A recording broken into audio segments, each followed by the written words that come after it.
mano pranešimas bus apžvalginis. Pateiksiu Vaidoto Daunio veiklos direktyvas ir pagrindinius darbus. Taip pat biografijos faktus. Vaidotas Daunys gimė 1958 metais Panevėžyje. Gimimas buvo užregistruotas Rokiškyje. Jo tėvas buvo muziejininkas, sovietmečiu represuotas, mama dirbo pedagogė.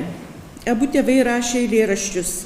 Vaidotas dar vaikas būdamas anksti išmoko skaityti ir rašyti ir jau mama jo, būdama pedagogė, pastebėjusi, kaip gražiai jisai kalba, būdamas mažas 5-6 metų berniukas, jį sodindavo, kai jis grįždavo iš kur nors iš lauko, sodindavo prie stalo ir prašydavo užrašyti savo įspūdžius. Ir tokiu būdu jis įprato dėstyti mintis jau nuo mažens ir paskui jisai pasižymėjo nepaprastai gražiu stiliumi, kaip Kvaraciejūtė bendradarbė sakė, kad jisai buvo labai atidus žodžiui, net žodžio skiemeniui, jo skambesiui. Ir būdamas jau dar mažas vaikas, jisai pradėjo rašyti eilėraščius nuo 7 metų, o 1967 jau buvo pirmoji publikacija jo rajoniniam laikraštyje. Mano sesutė vadinosi eilėraštis.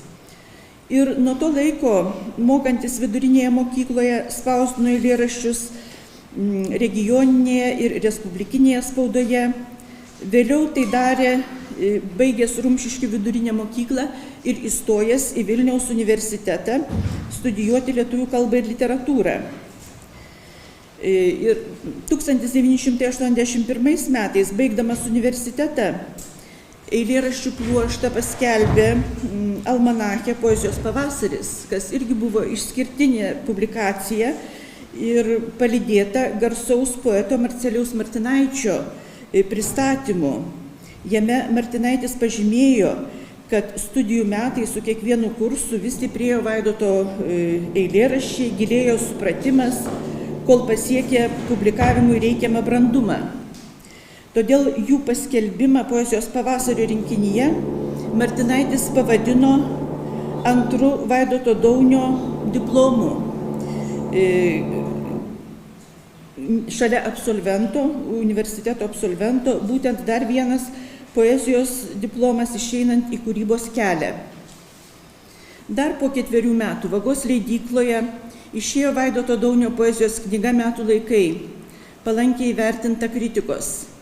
Pavyzdžiui, Judita Vaičiūnaitė tuomet rašė, kad Vaidoto eilės yra intelektualios, įdomios, pasižymi šviesos tamsos, vėjo judėjimo motyvais, rodo jaunosios kartos sugrįžimą prie tradicijų. Tuo tarpu metais anksčiau net išeivijos kultūrologas Vytautas Kavolis, apžvelgdamas jaunuosius Lietuvos poetus, išskyrė ir Vaidoto poeziją. Ją apibūdino taip. Joje keliamas žmogaus klausimas tėvynės akivaizdoje ir tai tampa pastoviu atspirties tašku pasaulio sraute. Šią mintį Kavolis pailiustravo Vaidoto eilėraščio citata iš ciklo 300 spartiečių. Pirmas to ciklo eilėraštis, pacituosiu. Tėvynė mano, ar manęs užteks, aš paskutinis tau nesudainuotas. Žolė baltoji dienos šviesoji išdegs ir kas paliudys, kad buvau tau duotas. Ką aš renkuos iškvėpdamas tave, štai paslaptis, kurios ištart nespėsiu. Tave paženklinsiu aš savo vienatve, o į kieno žodžius tave įdėsiu. Tai buvo eilėraštis parašytas 1981 metais, kaip tik baigimo universitetą metu. Tad baigdamas Vilniaus universitetą ir 4 metų laikotarpiu po baigimo, kai išleido pirmąją poezijos knygą, Vaidotas Daunys jau buvo susiformavęs poetas. Tai rodo ir žymiausių to meto poetų Marcelijaus Martinaičio įvertinimas, Juditos Vaičiūnaitės įžvalga, nurodant tradicijos tąsą jo poezijoje, ir Vytauto Kavolio įsipareigojimo tėvynei nuostatos išskyrimas. Tačiau tolesnis Vaidoto kūrybos kelias nebuvo tik poeto kelias, kaip tikėtas įvertinant jo poetinį talentą universiteto baigimo momentu. Tai buvo kur kas platesnio diapazono kultūros veikėjas, literatūros kritikas, redaktorius, žurnalistas, leidėjas. Trumpai tariant, kultūros puoselėtojas. Kuo toliau, juo labiau įsivyravo pastaroji kryptis – kultūros proceso organizatoriaus ir puoselėtojo, apimančio kultūrai skirtus žurnalus, leidinius bei knygas ir jų pristatymą visuomeniai. Tad patriotizmas buvo būdingas ne tik jo poezijai, bet ir atliekant minimus darbus. Tai buvo jo charakterio savybė, pasireiškusi ištverme ir pasiaukojimu. Vėliau, kai jis jau buvo užsidėjęs ant savo pečių vienu metu net kelių kultūrai skirtų žurnalų leidybą bei redagavimą. O visa ta kryptis kultūros organizavimo, įsiliejimo labai aktyvaus į kultūros procesą Lietuvoje prasidėjo nuo to, kad studijuodamas Vilniaus universitete, lygia greta su poezijos rašymu, jis gilinosi į literatūros kritiką. Taip pat studijavo filosofiją, plėtė savo intelektualo akiratį, parašė ir apgynė diplominį darbą pavadinimu Filosofiškumas Vinco Mykolaičio Putino poezijoje. Vėliau ruošėsi stoti į doktorantūrą ir vystyti šią temą toliau. Dėstytojai Donatas Sauka ir Viktorija Daujotytė pastebėjo Vaidoto analitinius gebėjimus, tuomet kreipėsi, dar kai studijavo 5. kurse, į Pergalės žurnalo vyriausiai redaktorių, dabar žurnalas Metai, rekomenduodami Daunį tinkamų kandidatų darbui šio žurnalo literatūros, mokslo ir kritikos skyriuje.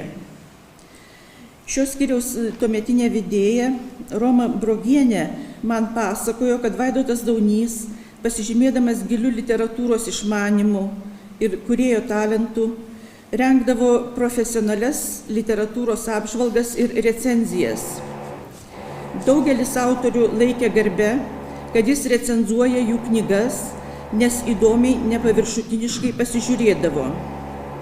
Vaidotas norėjo redaguoti savo žurnalą, todėl iš Pergalės dabartinių metų išėjo dirbti į Žvaigždutę, kur pastebimai šis žurnalas pasikeitė, pasirodė daugiau medžiagos apie rašytojų, Pietario Algimantas buvo spausdinamas ir kiti tekstai.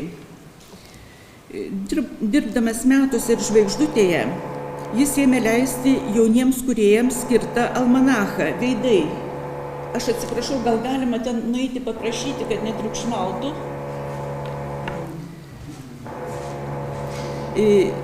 Taigi, pradėjo leisti jauniems kūrėjams skirtą almanachą Veidai. Jame telkė ne tik rašytojus, poetus, prozininkus, bet ir dailininkus, filosofus, kompozitorius. Siekė puoselėti intelektualaus bendravimo tradicijas, kūrybiškai ieškojo įvairių žanrų sąsajų. Stengėsi padėti gabiems jaunuoliams, juos pristatydamas, recenzuodamas ir publikuodamas. Ir tuo pačiu naujais vardais ir veidais vystyti Lietuvos kultūrą. Apie kultūrą 2 Veidų almanacho numeryje jis rašė: kultūrą turėtume mokytis mylėti ne kaip faktų ir reiškinių saugyklą, o kaip galimybę įveikti tai, kas sustingė. Taip rašė 1987 metais, sovietmečiui jau einant į pabaigą. Ir tai buvo laisvas žvilgsnis siekiant išsivaduoti iš sovietinių štampų. Iš viso jis suredagavo 5 almanacho Veidai knygas. Ir pasak poeto Kęstučio Navako tapo savo kartos lyderiu. Tačiau netrukus jo vaidmuo pasidarė dar svarbesnis, kadangi Daunys tapo garsus ne tik tarp savo kartos, bet ir tarp visų Lietuvos kūrėjų, o taip pat žinomas išeivijoje. Nes 1989 metais su bendražygiais įkūrė visai naują periodinį leidinį Krantai, tapo jo vyriausiuoju redaktoriumi. Norint suvokti šio žurnalo reikšmę, reikia prisiminti jo atsiradimo istorinės aplinkybės. Pasirodė Lietuvos Sąjūdžio metais, kai siekta išsivaduoti iš sovietmečio apribojimų, kai daug praeities kultūros sričių buvo suvaržytos arba nutylėta. Krantų žurnalas buvo susijęs su Lietuvos atgimimu, jo pasirodymas sukėlė furorą. Tai menui skirtas žurnalas, didelės 10 lankų apimties, gausiai iliustruotas, niekada iki tol tokio nebuvo Lietuvoje. Globojimas buvo Lietuvos dailininkų, kompozitorių ir teatro veikėjų sąjungų. Nors tai buvo Vaidoto žurnalistinė veikla, tačiau vengė žurnale publicistikos ir vienadienių reiškinių fiksavimo, pabrėžė meno kriterijų būtinybę, pasisakė prieš perdėtą individualių kasdienybės apraiškų estetizavimą, vulgarizavimą ir pašaipas, ką jis vadino feljetonizmu. Kūrėjus mokė tose srovėse nepaskęsti, bangų ir vėjo blaškomiems nenugrimsti į postmodernizmą. Todėl žurnalo pavadinimas ir buvo pasirinktas Krantai. Tai, kas iškyla, yra tvirta ir stabilu. Dvasinėme kūrėjo gyvenime, kas yra tvirta ir stabilu, dvasinė prasme. Kaip pasakojo šio leidinio vienas iš redaktorių Skeivys, buvo svarstyti ir kitokie žurnalo pavadinimai, pavyzdžiui, Menas. Iš pradžių žurnalas taip ir vadinosi Menas, dar buvo siūlytas jam pavadinimas Čiurlionis. Taip pat dėl prasmės, va čia yra gerbiamas Helmutas Šabasevičius, dabartinis vyriausiasis Krantų redaktorius, jis gal žino geriau, bet man buvo įdomus tas vardas, kodėl Krantai, kodėl, pavyzdžiui, ne Čiurlionis arba ne Menas. Tai ir po Vaidoto mirties teiravausi jo tėvelio Stasio Daunio, kokia prasmė šitų žodžių, to žodžio Krantai, to motyvo. Tai jisai man paaiškino taip, sako, yra šis krantas ir anas krantas. Ir žmogus visą gyvenimą eina į kitą krantą. Žodžiu, metafizinę prasmę jis išvelgia tame pavadinime. Nors Vaidotas Daunys viename interviu pažymėjo, kad kurdami žurnalą Krantai, žiūrėjo jie darbuotojai žurnalo į užsienyje ėjusi žurnalą Metmenis ir ankstesnį garsų Lietuvoje Naujoji Romuva. Tačiau Krantų žurnalas gavosi visai naujas kultūros reiškinys. Juo buvo siekta tęsti lietuvių kultūros tradicijas, kurios buvo nutrauktos sovietmečiu, sugrąžinti mūsų kultūrai bendrą europinę kryptį. Ryškus Krantų žurnalo užmojis buvo apjungti Lietuvos meną su išeivijos pasiekimais, būti atviru Europos kultūrai. Todėl čia publikavo medžiagą ir apie atskirus kūrėjus, jų gyvenimą emigracijoje, Oskarą Milašių, žinoma, dar pirmos nepriklausomybės veikėją ir poetą, taip pat filosofą Antaną Maceiną ir daugelį kitų, Vizgirdą, dailininkus įvairius. Tarp žurnalo Krantai bendraautorių turėjo būti ir meno žinovai ne tik iš Lietuvos, bet ir iš Anglijos, Prancūzijos, Lenkijos, Vokietijos, JAV nurodyta prie žurnalo redakcijos. Krantų turinyje buvo ryškus klasikinių nepraeinančių vertybių akcentavimas, pasitelkiant tokias asmenybės kaip Dantė, Bachas ir kitos. Tačiau turiu pastebėti, kad Krantų konceptualinė reikšmė iki šiol dar nėra apmąstyta, o juk galėtų būti apie tai rašomi studentų ir doktorantų darbai, vertinant iš daugiau nei 30 metų perspektyvos, kaip prasidėjo, ar pavyko ta koncepcija, kokie buvo nelygumai. Apmąstyti kaip reiškinį. O mano istorikės objektyvių požiūrių tai yra laimėjimas. Žurnalas buvo visiškai naujas, neturėjęs precedento reiškinys. Nepriklausomybę iškovojusioje Lietuvos kultūroje jisai buvo labai ryškus. Ir šiandien labai svarbu, kad jis yra leidžiamas toliau.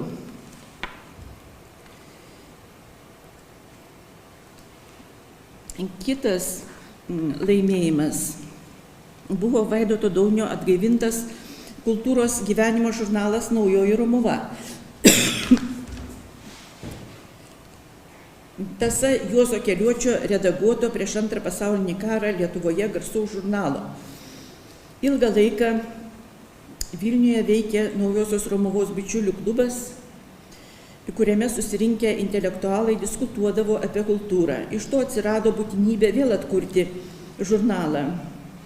Jos steigėjai yra Liudas Dambrauskas, Mindaugas Blaznelis ir Arvydas Juozaitis. Štai jisai šiandien pagerbė mus savo dalyvavimu. Ir jisai buvo po Vaidoto žūties taip pat Naujosios Romuvos vyriausiasis redaktorius. Kaip tuomet įsteigus atgaivinus Naująją Romuvą, jo turinį nusakė Daunys, tai buvo tęsiama. Nors aišku, jau laikmetis buvo ne tas ir idealai galbūt ne tie patys kaip Keliuočio laikais, bet visas dizainas ir skiltis maždaug buvo stengiamas išlaikyti. Šiame žurnale buvo publikuojami šalia rimtų ir populiariai parašyti straipsniai, knygų recenzijos, visuomenės reakcijos. Pasižymėjo tolerancija, kuri, kaip nurodo Daunys, buvo motyvuojama krikščioniškos savijautos. Trečias svarbus dalykas, įsteigtas Vaidoto Daunio, buvo Regnum fondas. Kadangi Krantų žurnalui, tokiam didelės apimties leidiniui, su daugybė spalvotų iliustracijų, trūko lėšų nuolatos. Valstybė jį finansavo tik iš dalies, todėl buvo įkurtas fondas, turėjęs rinkti lėšas papildomai iš kultūrai palankių asmenų ir mecenatų. Drauge su tuo Vaidotas pradėjo leisti kūrybai ir kriterijams skirtą almanachą Regnum. 1991-2 metais išėjo 2 numeriai. Ten nurodoma, kad kriterijai yra atidengiami kūrybinio veiksmo tradicijoje. Taip pat buvo įkurta Regnum leidykla, kuri 1992-1994 metais išleido 11 knygų. Jas paminėsiu, tai Rilkės vertimas, Laiškai jaunam poetui, Arvydo Šliogerio postscriptum iš filosofinių dienoraščių, Alberto Kamiu užrašų knygelės, Viktorijos Daujotytės su Jurgiu Baltrušaičiu ir poetų Boriso Lazukino, Eugenijaus Ališankos, Aido Marčėno, tėvo Stasio Daunio ir poeto Rolando Rastausko eilėraščių knygelės. Taip pat Regnum leidykloje buvo išleista Vaidoto Daunio ir fotomenininko Vytauto Balčyčio knyga Vilnius, vardas ir žodis. Atskirai buvo išleista lietuvių ir lenkų kalbomis. Štai Vaidoto našlė Raimonda Daunienė atnešė čia, kas nori galės įsigyti ir Regnum almanachą, yra nurodytos kainos, įdėsite pintinėlę, kas norės, ir taip pat Vilnius, apie Vilnių albumėlis su Balčyčiu, taip pat Kelio ženklai, Kvaraciejūtės vėliau po mirties išleista poezijos rinktinė ir Naujosios Romuvos keletą žurnalų Vaidoto redaguotų. Taip pat su Regnum fondu Vaidotas kelis kartus per metus rengdavo muzikos ir poezijos vakarus įvairiose Lietuvos miestuose. Tai buvo Regnum leidžiamų knygų ir žurnalų pristatymai atskiromis kūrybos temomis. Be to pats buvo labai produktyvus, rašydavo ir eilėraščius, ir straipsnius savo redaguojamiems žurnalams. Be to jis turėjo skilti laikraštyje Lietuvos rytas, kuri vadinosi Šeštoji diena. Čia rašydavo kas šeštadienį nuo 1992 iki 1995 metų. Taigi, kaip matome, Vaidoto Daunio reikšmė yra didelė. Jis naujais žurnalais, leidiniais ir knygomis praturtino Lietuvos kultūrą. Taip pat dar Vaidoto bendražygiai ir jo gerbėjai išskiria kitą reikšmingą Daunio veiklos savitumą. Tai būtent viešai išpažintas katalikų tikėjimas. Vaidotas tikėjo Kristumi, kūrėjų dvasinės Dievo karalystės, kurioje vyrauja antgamtinės malonės gyvenimas. Reiškia, tai yra dvasinė šalis, į kurią ir patenka kūrėjas. Buvo įsitikinęs, kad kiekvienas sąžiningai kūrintis menininkas gali tai patirti autentiškai Dievo buvimą. Kadangi estetinio reikšmingumo patyrimas, ar būtų literatūros, dailės, muzikos formų patyrimas, reiškia realaus Dievo buvimo patyrimą, šventosios dvasios veikimą. Čia stoviu aš ir negaliu nieko kito, dažnai nuskambanti citata jo pasisakymuose, reiškianti tvirtumą, ištikimybę savo pažiūroms ir tikėjimui. Beveik 3 metus kiekvieną savaitgalį rašydamas apie aktualijas į Lietuvos ryto laikraštį, jis kalbėjo apie Dievą. Jam tai buvo neblėstanti aktualija. Įžvelgė šventosios dvasios ženklus savo kelyje, gyvenamajame laikmetyje. Su šventąja dvasia siejo meno prigimtį. Katalikybę laikė patikimiausia atrama Lietuvos kultūrai atgimti. Ir net santykiuose su kitais žmonėmis jautė parakletinės dvasios dvelkimą. Kaip žinome, graikiškame Evangelijos vertime dvasia vadinama parakletu, lietuviškai godėja. Vaidoto bibliotekoje apžiūrėdama radau jo ranka pažymėtą pastabą. Tarp manęs ir kito žmogaus. Pauzė. Pauzė, parakletinė dvasia. Ar liūdnoji dvasia? Iš kur tas liūdnumas? Tai jis, tas trečias, tai liūdesys, tai pirmutinis mūsų svečias. Į savo klausimus citatoje Vaidotas atsako Antano Maceinos Jasmanto žodžiais iš pastarojo eilėraščio Vestuvės Galilėjos Kanoje.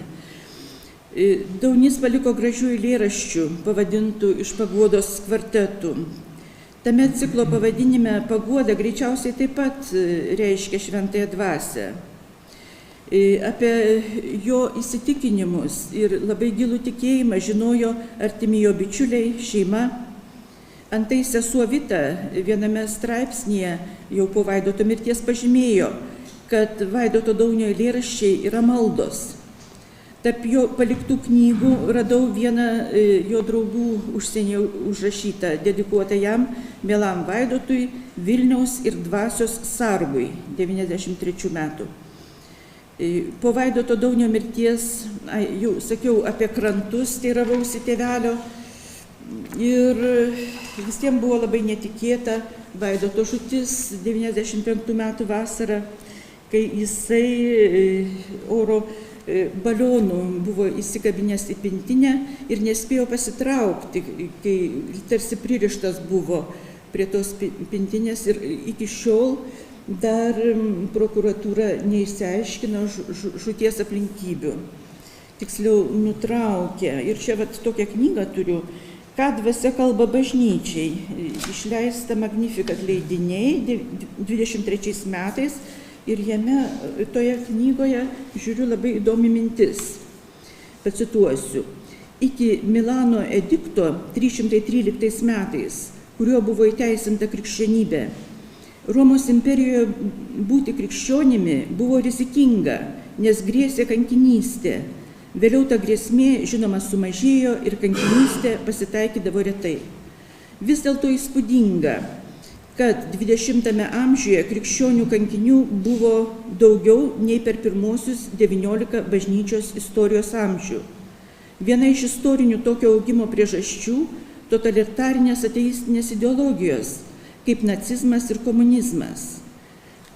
21-ame amžiuje šios ideologijos laimė iš esmės nyksta, bent jau vakaruose, tačiau nežinome, kas laukia ateityje, nes gali atsirasti kitų.